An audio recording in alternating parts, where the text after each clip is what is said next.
Hello, Lisa here. Welcome back to my channel. I'm really excited to be making this video. Like, I literally cannot stop grinning. I'm really excited. Whatever. Okay, let's get into the intro. Oh my God. So today I'm going to be sharing with you a preview of the upcoming Smoke, Ash, and Embers deck by the amazing Stephanie Burrows and Adam Ohlers.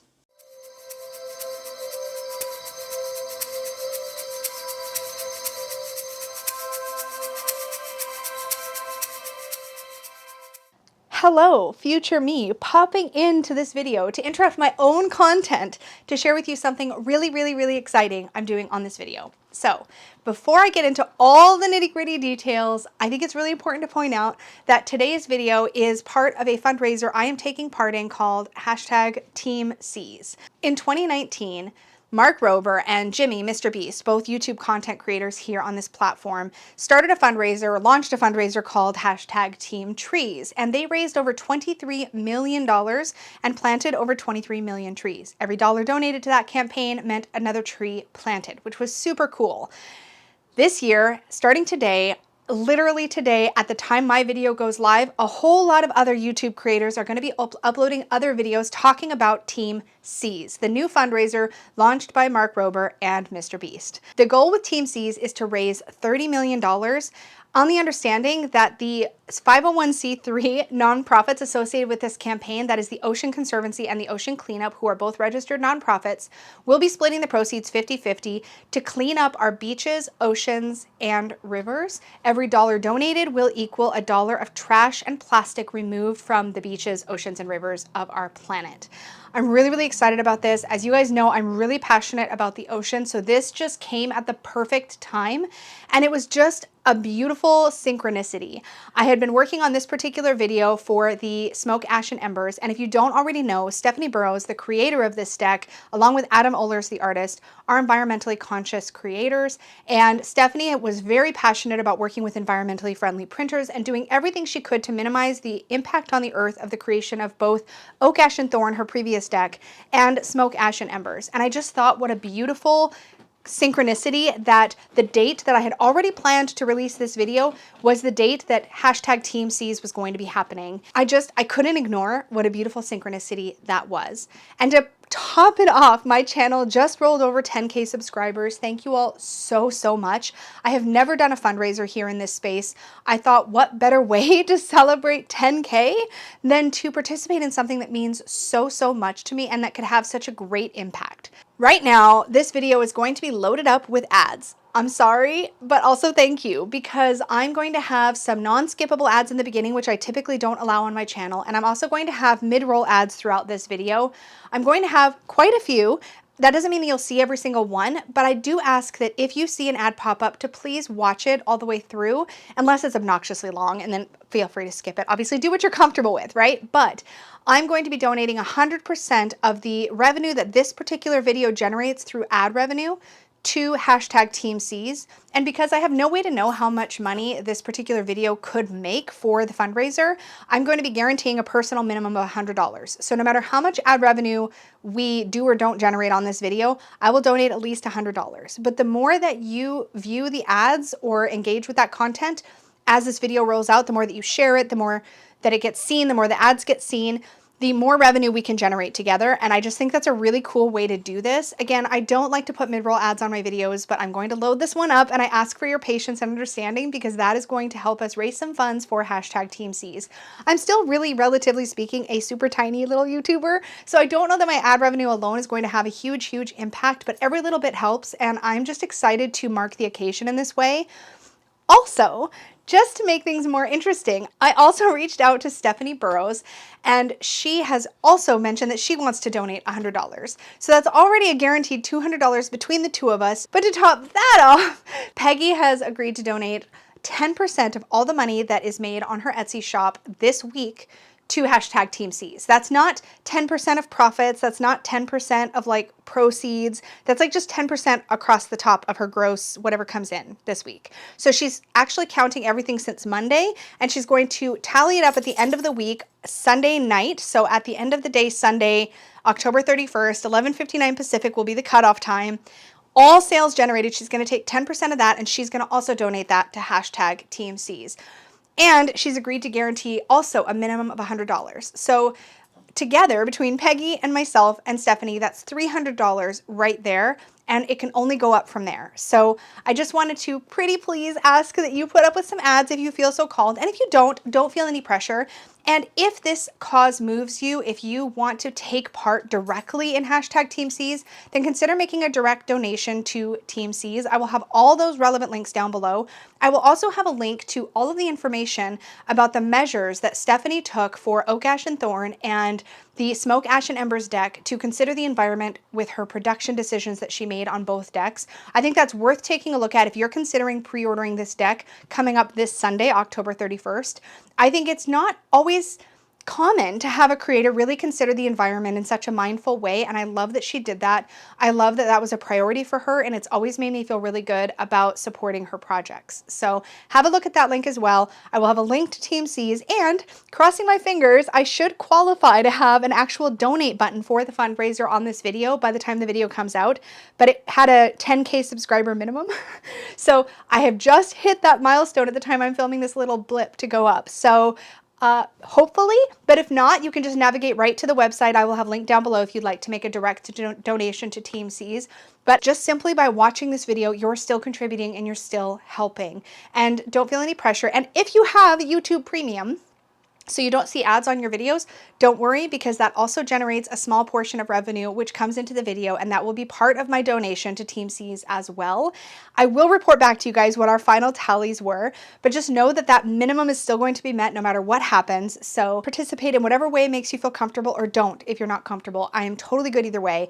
I'm just really excited, really grateful to have just rolled over to 10,000 subscribers, and excited because that means that I could potentially have the actual donate button on, and that was another part of the beautiful synchronicity of this entire thing. It was like I found out about TeamSeas, I knew this video was going to come out, I rolled over to 10K so I could possibly add the donate button. It was just a really exciting combination of events that just got me really, really, really excited. So I hope you enjoy the rest of this deep dive. I hope you aren't too annoyed by the ads, and thank you as always so much for your support over these last several years. This particular milestone on my channel is really meaningful to me for a lot of reasons, and I just want to say thank you because I wouldn't be here without all of you guys. I'm getting emotional, so I'm gonna stop. Go finish watching your video, and I can't wait to hear what you guys think about Smoke, Ash, and Embers. Okay, I'm gonna stop.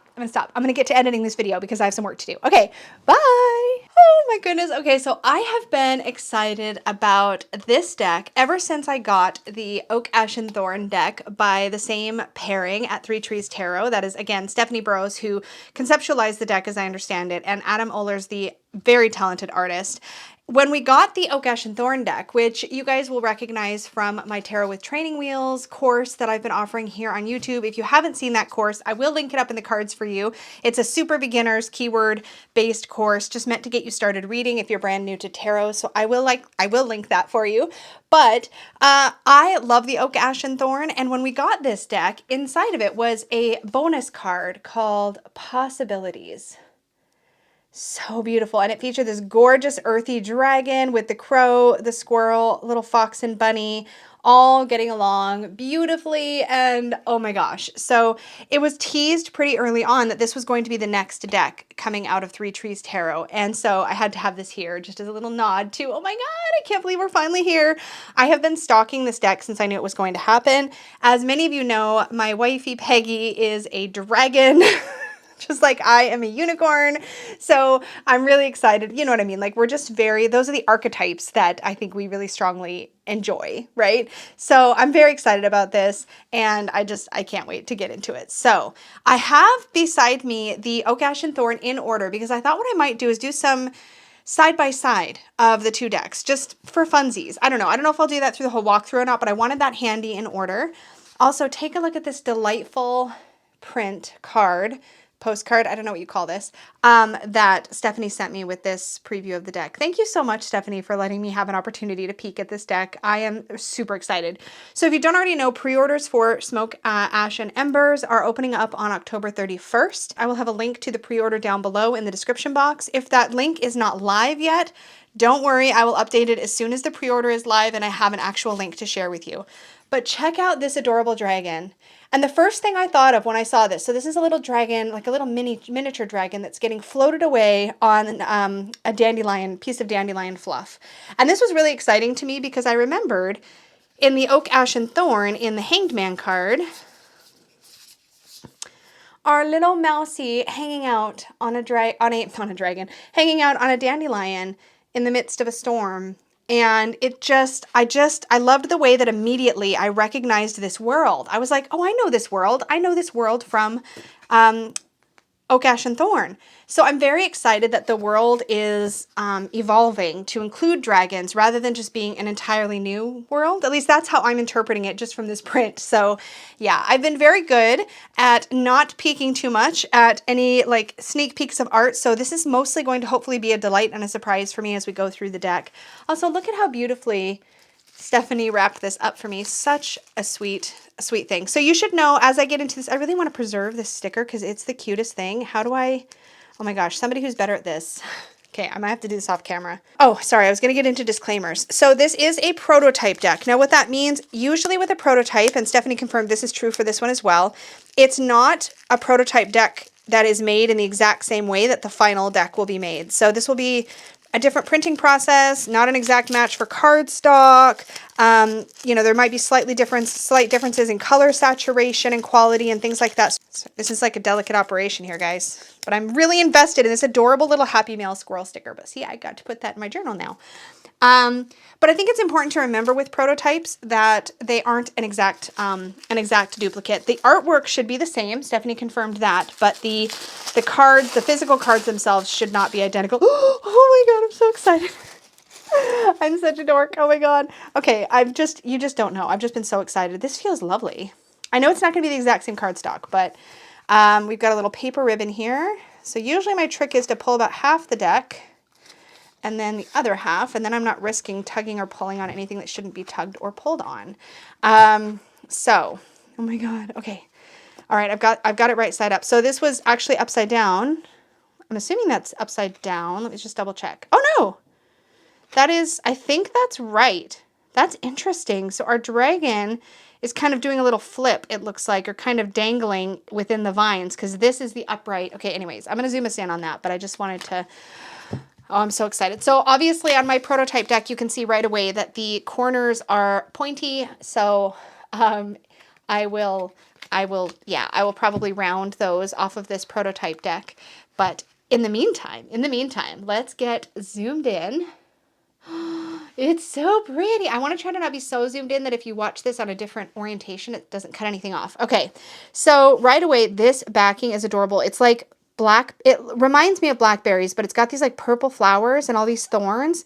And then our dragon itself sort of like back bending or sort of like twisting. I totally expected this to be right, but then the wings would be in a weird position. So it's an interesting twisty dragony thing happening on the back. So this is just an extra card showing the backing. And let's actually let's just compare the backings for a second.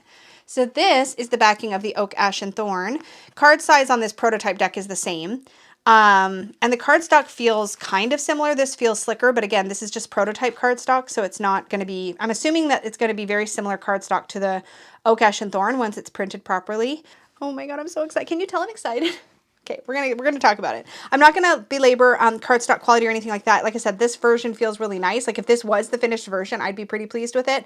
So we're gonna begin with the Fool. There's something about the quality of Adam's artwork that it's really hard to describe just how special it is until you really see it and all the detail. And I will say that while there is quite a bit of detail, and while there are borders in these like whites around the edges, that has never, to me, when it comes to working with the Oak, Ash, and Thorn in real time, I have never found these cards to be too busy or too dark to work with, even though some of the images can seem quite dark. In person, the images they just look like beautiful paintings. I don't know, it's hard to describe. I've worked with decks where the artwork is beautiful and very detailed, but it's almost too busy or it's almost hard to like pick out what it is you want to see. I don't have that experience with Adam's artwork. Okay, so in any case, we have this beautiful image of our adorable little dragon here with this big like golden lit staircase up ahead of him. And you can see actually that the staircase is kind of continuing to wind like up in towards that beautiful light. And beneath him there is, or beside him, he's got a little snail buddy, which reminds me of the snail in the cherry. I'm probably going to be referencing the Oak, Ash, and Thorn a lot, I feel like, but hello, where is, there we go. It kind of reminds me of the little snail in our chariot card. I mean, it's a snail, whatever. It's an Adam painted snail. It's really cute. Anyway, so he still have his animal buddy. We still have this idea of the horizon of opportunity, of a new journey, of embarking on something where we don't really know what the outcome's going to be. Really beautiful. Our magician. And right away, I can see that we have the little acorn, such as we did in the cups of the Oak, Ash, and Thorn. We had these like little acorn kind of caps as our cups. So we have a little cup here, a little coin, a little sword, and he's holding this beautiful magical wand here up towards the sky. So we still have that symbology of as above, so below. We still have the beautiful flowers all the way around, and all the tools are represented. So it's very classically, the symbols that I would typically look for in a classic sense are here for me. Again, a lot of this is going to be subjective, and my personal bias obviously is that I've been so excited about this deck for so long. Here we have the High Priestess. I love the coloring and I love the story that Adam tells with color. I'm really excited to notice that in the trees next to the High Priestess, obviously indicative of the two columns we would typically see flanking our High Priestess, engraved in that tree, almost like two lovers would engrave their names, like with a heart around it, we have the engraving of little pomegranates. See if, I always worry because all I have is this tiny little screen to view what you guys are going to see, hopefully in much better detail. But do you see the pomegranates engraved in the tree? So really beautiful nod to the pomegranate mystery of Persephone's story and the High Priestess. And then our dragon here is like gazing into this beautiful golden orb and is holding this tied up scroll. So again, we've got the crescent moon in the background, a beautiful night sky. So far we're getting a really nighttime vibe, which I'm digging. And at least, well, from this card, I guess this was a nighttime vibe. This one was definitely like morning feeling. Anyway, I really love this High Priestess. I'm sure I'll settle, maybe, throughout this video. We'll see. Oh my gosh. So here our Empress, she has her staff of power. She's got these big wings kind of spread out and sort of surrounding and sheltering and protecting her little baby dragons here. She's got a little babe here and here and here tucked into her wing. And then there's two little bird friends there that seem to be like maybe chit-chatting with the dragons. And some ivy leaves, it looks like, surrounding them. We also have, again, an engraving in the tree. And this time the engraving is the symbol of Venus, which is another common symbol from the classical Empress card. Oh, I love this Emperor so much. First of all, he's up really, really high. So you can see his domain is laid out beneath him, right? He's high up on this spire. He's got his sphere of power. He's got his staff. He's kind of in this position of again, high up. So he's got the perspective of all the domain that he's responsible for. And he's ferocious in this image. Like he is like, nobody's going to screw with me and mine, which is a really empowered, beautiful look at the Emperor, I think, and very like action-y, which is nice. Sometimes our Emperor can seem a little bit stoic, but here we can see him very dynamic and very engaged in like protecting what is his. The Hierophant. Little key dangling from his neck. We have all of these sort of butterflies floating around, and actually embedded in the tree branches here seem to be little tiny crystals and gems. And you almost get this idea like he is the keeper of this sort of access to this area of the trees where all these gems lie. And it's very indicative of like the secrets that I think a lot of times what our Hierophant is sort of the gatekeeper of is knowledge, especially knowledge that's been passed down in some way through systems or through generations or cultures. And here our Hierophant holds the key. And maybe these are moths. Maybe these aren't butterflies. It might be moths. Again, identification, not my strong suit. But I really do love the vibe of this card. The fact that the key is right there, and you can tell he's guarding his knowledge, but not necessarily being completely inaccessible. The Lovers. This is so pretty. This reminds me of like a soul meeting another soul and like seeing each other. Like you can see the way that they're gazing into each other's eyes and their tails are intertwined, and it's as if they see each other on a soul level. I don't know how else to say it, but that's really, really beautiful. And we've got these little berries, I think, surrounding them, or flowers coming up. And there's our it's the chariot. Oh, our little dragon getting taken away or riding the dandelion fluff.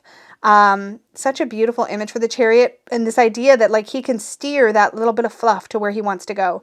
I also like that this immediately gives us the vibe that the dragons are not all of equal size and stature, right? Like they're all going to be different, and there's going to be teeny dragons and big dragons, and I love that.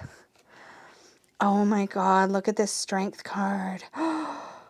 Oh, this is really pretty. So we've got these like little moths. These are definitely moths. They look like Luna moths a little bit maybe. And then all this wheat surrounding this dragon. It's kind of, he looks like he or she is kind of fierce and maybe even a little defensive. And this little mouse who's like, no, I'm not scared of you. We can be friends. We can be friends, right? You can just tell there's this eagerness in the posture of this mouse or rat. I think it's a rat. Really, really cute. Love that. Oh yes, our hermit in the cave, the moody lighting in here with the drips going into the water around the lamp. The dragon's actually kind of perched on the lamp with his tail wrapping all around it, and you can see he can see out into the night sky. He's within the cave and like really surrounded by and focused on the light, and the light is also radiating out into the rest of the cave. I feel like I'm just sinking into this artwork. It's really pretty. Oh, okay. This has got to be one of my favorite Wheel of Fortune cards I've ever seen. I think because we see a dragon just in the center in this sort of peaceful place. And it's almost as if he or she is, dragons tend to be more masculine in my brain. I know that's not right, but that's just like where I go with it. Just humor me here. But in any case, this dragon is kind of peacefully sitting at the center of this cycle. And we can see the cycle of the seasons. We have spring here in the lower left with the flowers. We have summer up here with the butterflies. We have autumn over here with the changing leaves. And then we have winter down here with the little like icicle dipped branches happening. And you get this very clear sense of the cycle of seasons and the natural cycles of life, particularly with these leaves falling here and the butterflies like actively pollinating in the area that is like summer. It's just very evocative of the kind of natural cycles that the Wheel of Fortune can represent, but it's just done in a really beautiful way. Justice. Now this looks like a she to me. She's got webbed feet here, and she's got a scale of sorts made out of balancing river stones, and her tail is sort of dipped into the water and kind of coming up at the edge, and she seems to be presiding over these two frogs who have obviously come to her for her judgment in something, her ruling, I guess you could say, in some sort of situation. So you get this feeling of like impartialness with the blade straight up and down, just like classic Rider-Waite stuff, but like the kind of stuff just woven into the artwork in such a smart way. Oh my. Here we have our hanged man. Our dragon's actually down here, but we have a little squirrel friend who is dangling here. I am so curious to hear the write-up on this one, because part of me is like, oh, is the like squirrel like sacrificing itself to the dragon? But I don't think that's what's happening here. If you're watching this video and you have a take on this particular card, oh, I keep bumping the camera. If you have a take on this particular card, I would really, really love to hear it. I think it's really interesting. Like the postures and things are there. It could also be just waiting and just biding our time and just seeing what's going to happen. Like not necessarily leaping into action or rushing to judgment. I can see some of that happening in here, but yeah, I'd be curious what your take on it, on this image specifically is. Oops. Here we have death. Oh, this is really interesting. So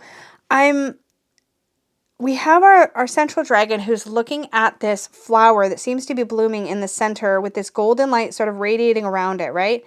But I don't know if you can tell, but the way that the tail is, there's something kind of going over the tail, and there's this kind of like wispy, like smoke looking stuff all the way around. It's as if there has been something that has passed, right? Perhaps another dragon friend. And what we're seeing is sort of that soul departure at the same time as we're seeing this flower blooming. Really gorgeous. I'm going to say pretty and gorgeous a lot, probably. Here we have our temperance card. All of these swirling waters, and it's as if, it's like the waves are very like choppy, and it's as if this dragon is putting her paw, what is the right word for a dragon four-leg foot thing? Anyways, it looks like she's putting her paw or her foot or whatever you call that into the water. And all I can think of is that she's like using her magic to calm or to temper the raging sea. I don't even know if that's what's intended here. It's like it feels very blustery and stormy. It's as if she's calming the water or tempering the water. That's what I get from this. I don't know if that's intended, but that's what's coming through for me. Here we have our devil card, and here we have again, and I love, they did this very well in the Oak, Ash, and Thorn too, so let me just show you the lovers card, because this is actually a really, I think, important thing, is to see the lovers mirrored in the devil card, because this is where we see a progression, right? So here our lovers had met each other soul to soul, right? And there was this peaceful, beautiful, perfect moment. And now they're all entangled in the branches. There's these like Luna moths everywhere all around them. And there's this almost like hostile look to their posture. The way that they're looking at each other just doesn't seem as soft and genuine. It feels more like toxic, for lack of a better way to express it. So I think that's really poignant. And again, I love to see that sort of mirroring, or I guess, I don't know how you'd express it. You can see it again in the Oak, Ash, and Thorn. If you look at the Lovers card, we have these two foxes, right? And then if you go further ahead to the Devil card in this deck, here we are again, the moths and the tangled up brambles and things around them, right? So you get that idea of like moving from a place of more purity to a place that's more unhealthy. The Tower. I mean, how perfect is this for a dragon deck? Just the Tower being struck. You could even imagine this is where the Emperor was perching earlier in the deck when we had our Emperor high up in his domain, right? We could imagine that this is the tip of the same spire. Only perhaps now, you know, this needs to come crumbling down. There needs to be like a redo? I don't know what I'm trying to say there, but like a new approach, you know? Really beautiful. God. So I just love all the dragons like tumbling and flying and being disrupted. And it kind of reminds me of like the way birds will scatter if something like disrupts them and they all kind of like scatter. That's kind of that feeling, right? The Star. Oh, I really get a navigation vibe from this. Yeah, sure. The hope and the healing. I can see that as well. We see all these beautiful fish kind of in the water. If you look closely, you can see them swimming under the surface here. But I get this idea almost like this particular dragon had maybe lost their way and is reorienting themselves with that star. Just the way that they're looking up at it, it gives me that feeling. Oh my gosh, another tiny dragon. This one's on pussy willows and there's little tiny snails everywhere. Oh, okay. So this is our little baby dragon here, but we have a snake down here. So it's definitely got this feeling of like, you can't see everything clearly. There's some danger perhaps in the environment. Oh, wow. Look at the glow of this sun card. The way the beams are just rushing through there or breaking through the trees. The butterflies everywhere. This is such an idyllic, safe surrounding. Oh. Oh, wow. Some of these just like, they really just take my breath away. Here we have a dragon who looks like it's emerging out of, it looks like the water. Like I can see fish and things swimming around. And just the way that the wings are spread, and the wings actually here look feathered. So you get this idea of almost an angelic rising up, like becoming an angel perhaps. This idea of, and we have all the lightning bugs around, this idea of evolution. And there's this golden light coming from the chest. I don't know if I can bring that in a little closer. There's this golden light coming from the chest, almost as if there's light coming from within, just sort of bursting forth. Oh, the world. It's as if, you know, we can imagine that image of the Rider-Waite-Smith world card and the figure in the center of that sort of wreath with that ribbon that creates the figure 8 or the lemniscate up above her head. Well, here the ribbon is wrapped around this tree branch. We have the globe kind of orb here, and our dragon is holding onto the staff that we would typically see our dancer in the world holding onto. It's so pretty. Oh my goodness, we're into the cups and look at them. They're so cute. They're like little mer dragons. Oh my God, I can't. I just love it. And you can clearly see that the environments that we're in are so similar to the environments we see in the Oak, Ash, and Thorn. Like, where's our cups? Where all our little squirrels are hanging out. Look at them. Look it. It's like a different time of day, maybe a different season, right? But you can feel like it's the same world, which I love that about this. It's like we're seeing the unseen. What was previously unseen in the Oak, Ash, and Thorn, we can now see in the Smoke, Ash, and Ember. This little baby duckling, though, offering the cup on this lotus flower to this little baby, like, mer dragon, is everything of life. Like, that is the best. Oh, it's 2 mer dragons and they're playing. Okay, I'm officially 5 now. Oh my god, they're so cute though. Oh my lord. Now they're all playing. You got their 3 cups. They are the cutest. Look at their eyes. Oh my gosh. Oh my gosh. I'm convinced that these little mer-dragons are like actually a thing. Look. Okay, so here we have the 4 of cups. I guess I should get back to the meanings. I mean, I kind of did, but here we can see this frog is offering up this 4th cup, and it's almost like this mer-dragon is like kind of like looking at it like it's a little sus. Like, I don't know. I don't know if I can trust it. Cards keep spinning on me. Sorry. The 5 of cups. Oh my goodness. The little butterfly is like perched on the one of the 3 overturned little acorn cups. And our dragon is like buried, like face in hand. And you get this feeling of like they just don't want to lift their head and see what's left. And the butterfly is like they're going like, no, no, no, you have to look. Like you need to look and see. There's 2 cups behind you. Just pay attention. Butterflies as a symbol of transformation and I think also hope is really poignant here. The 6 of cups. Oh, playing underwater with, it's almost as if this guy is playing underwater with like maybe one of his old fish buddies. Like he's in the process of kind of emerging from the water. Like a lot of their time looks like it's spent out of the water now as they get older. But visiting an old friend, perhaps bringing him a cup and a flower, very reminiscent of Rider-Waite-Smith. 7 of cups, what will we choose? There's some leaves and apples and coins and flowers with a bumblebee and some berries and crystals and a little, it's not a mouse. It's a, oh, I can't remember the name. 8 of cups. Here, all the cups underwater are tumbling away as our mer-dragon is like getting ready to push off to swim off into the horizon. That's great for the 8 of cups. Oh, this 9 of cups is everything. Look at this beautiful, like idyllic scene. Like our mer-dragon is like curled up on this beautiful rock and like embedded into a waterfall. All the little cups around them, dragonflies everywhere, just a scene of magic. Oh, and our family of mer-dragons watching the rainbow. Oh my gosh, these mer-dragons are everything. There's our Page of Cups. There's the little fish in the cup. And all these bright rays of sunshine coming through the water. All the flowers everywhere. Ugh. The Knight of Cups is offering a beautiful flower to this sweet little frog. What could this be? Oh, and there's also a helmet over here, I just noticed. Could this be any better? Like, I don't think it can be. Queen of Cups has her acorn cup kind of closed up. Very reminiscent of, even Marseille decks have that. And she's sitting on this bed of all these like little seashells. Like her little miniature like seashell hoard. It's so cute.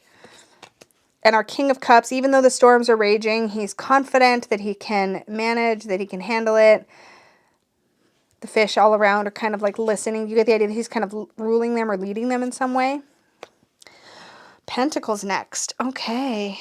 Look at this leafy camouflaged dragon. Like the body of this dragon is all through the card, really. And then this old tortoise. Oh my gosh, offering. So here, okay. It's kind of funny. So our tortoise is offering up the coin in the pentacle suit, right? And the pentacle suit in the Oak, Ash, and Thorn is bunnies. Okay, I'm just curious where there may or may not be tie-ins. It may not be intended, but I love this old tortoise offering the coin to the dragon, to the Earth Dragon. Here our Earth Dragon is surrounded by all these adorable bunnies. So one is curled up in his tail. They're crawling all over him. The 2 of Pentacles here is real cute. It is a little bit to handle. You get this idea that our Earth Dragon is like, okay, can you like this is a lot of bunnies I gotta manage. Like, what am I gonna do? The 3 of Pentacles.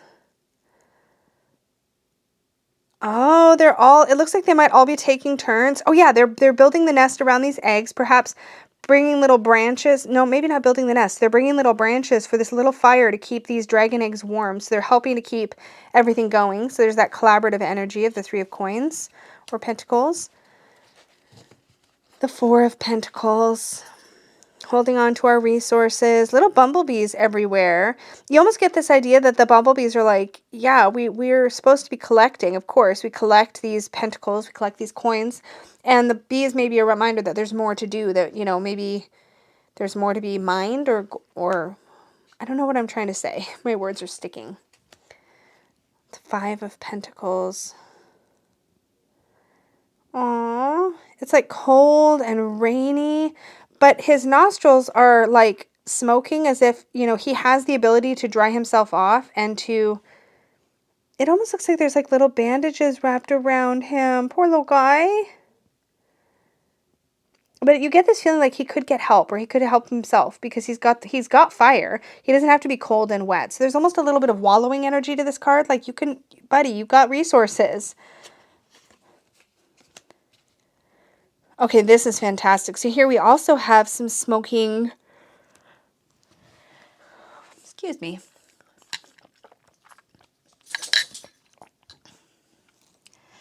Here we also have some smoking nostrils, and you can tell it's because our earth dragon here has lit this fire so that all these little forest creatures can get warm. And there's these balancing stones, again, indicative of those scales. We're not going to have a human scale in this deck, but we are going to have this like idea of balance stones, this idea of fairness, and the dragon has fire, so he's helping these forest creatures stay warm. The 7 of Pentacles, we have all these coins kind of growing on / embedded in this tree, this beautiful spider web here. The leaves are sort of falling on the back of our dragon, and our dragon has to just wait and see how all of this is going to come to fruition. The 8 of Pentacles.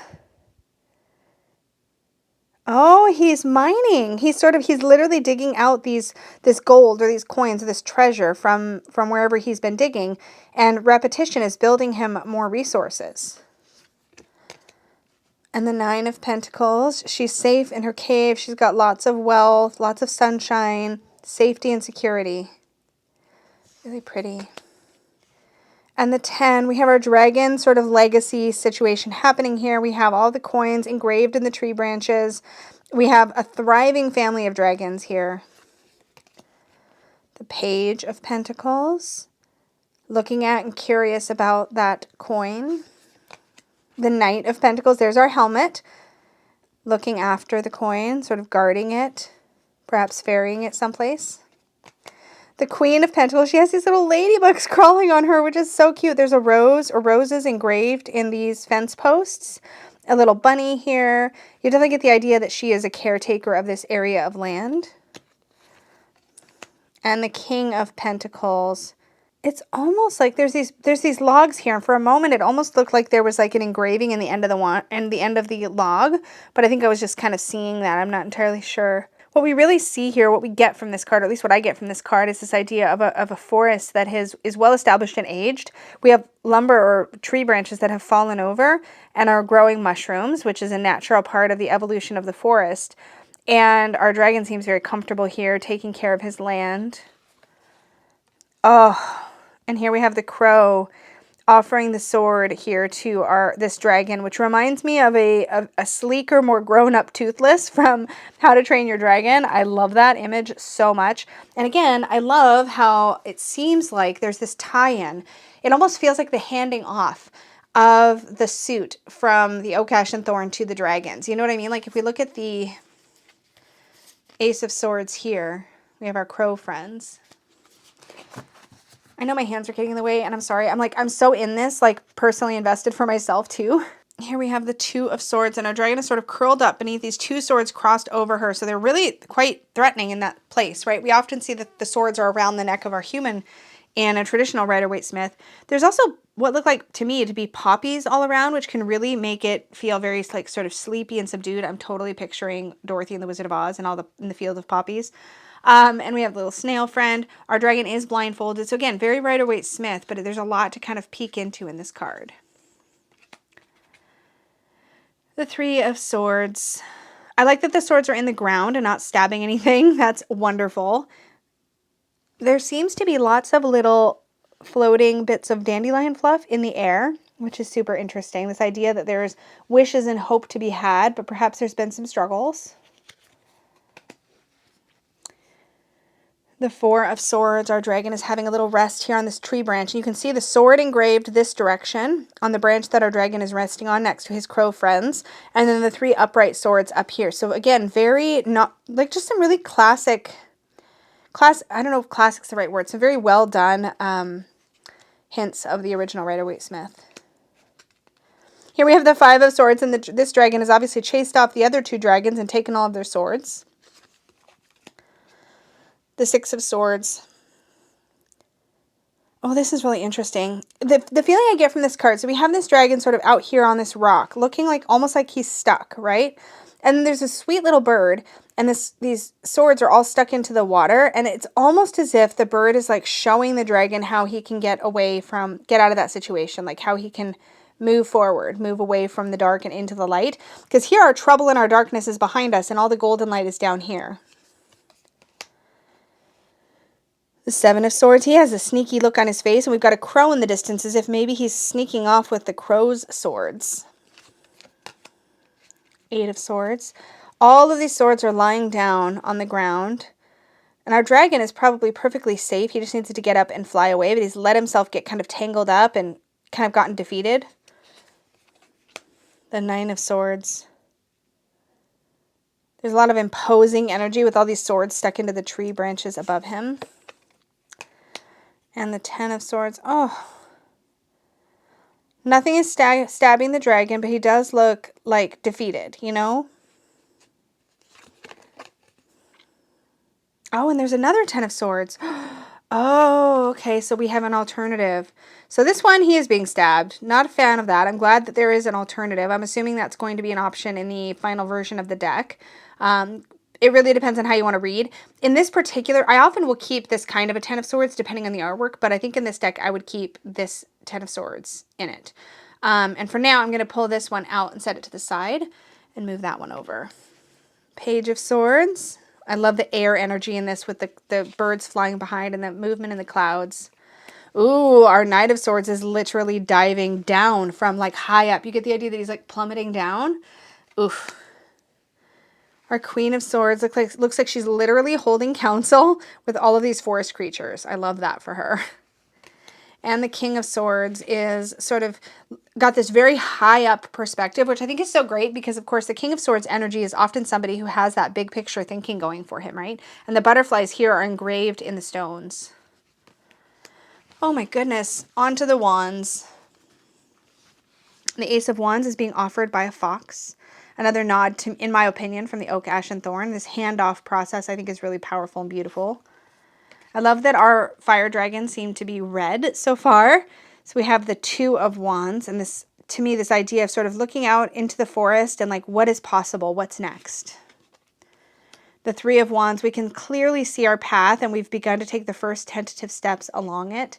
We have 1 flaming torch and 2 torches that just need to be lit. So the process has begun in this stage. The 4 of Wands seems to be these wands erected, all these flowers, some cute little ladybugs lurking around here, which I'm digging. And it seems like they're gathering. They're taking a moment to celebrate, perhaps. The 5 of Wands looks like they're fighting with fire with each other, having a little spat, perhaps. The 6 of Wands. Yes, being recognized, all these little forest creatures down here. Everybody's celebrating the success of this particular dragon at doing whatever he did. 7 of Wands. Oh, you do not want to mess with him, do you? No, I don't think you do. Step off. The 8 of Wands. Love the fast movement in the flight of our dragon here, represented by the perspective on this card. It's like we're seeing him from above and just seeing all of the wands as he's like flying. The 9 of Wands. Yep, I see a bandage here. He looks real tired, and he's aflame. Like he's literally burning. It's like he just can't control his fire right now. He's just overrun. And the 10 of Wands, carrying this big bundle away from the woods. That's a lot to hold. Page of Wands. Salamanders engraved in the stones. Knight of Wands. He's like going after a butterfly, and you get this idea of like overpowering when you don't need to overpower, or like maybe looking for a fight where there isn't one kind of energy. At least that's kind of what I'm getting from it. the Queen of Wands. And here we have, it looks like lions sort of engraved here in the wood. And we have some calla lilies perhaps, or Easter lilies. I think they're calla lilies. King of Wands. Salamander, lions. Love that. And we have our keyword cards like we had these keyword cards in the Oak, Ash, and Thorn too. It's just a little quick reference. There is also, or there was for the Oak, Ash, and Thorn, also a digital guidebook. Oh my goodness. Okay, well, let me set these aside, and then I have another extra card here. So let me pop that over to the side. This is really, really pretty. Let's give this a shuffle. It's weird with the sharp corners, but oh my gosh, you guys, I think this is so well done. I'm so excited to pre-order like an official copy. You have no idea. I'm just beside myself. There's no point really in addressing the cardstock here because this is the prototype, but oh my gosh. It is so beautiful. Okay, well, let's lay out some cards and just see what they look like on the table. Let's do an energy obstacle advice for whoever needs to hear it at this moment. Energy obstacle advice for whoever needs to hear it.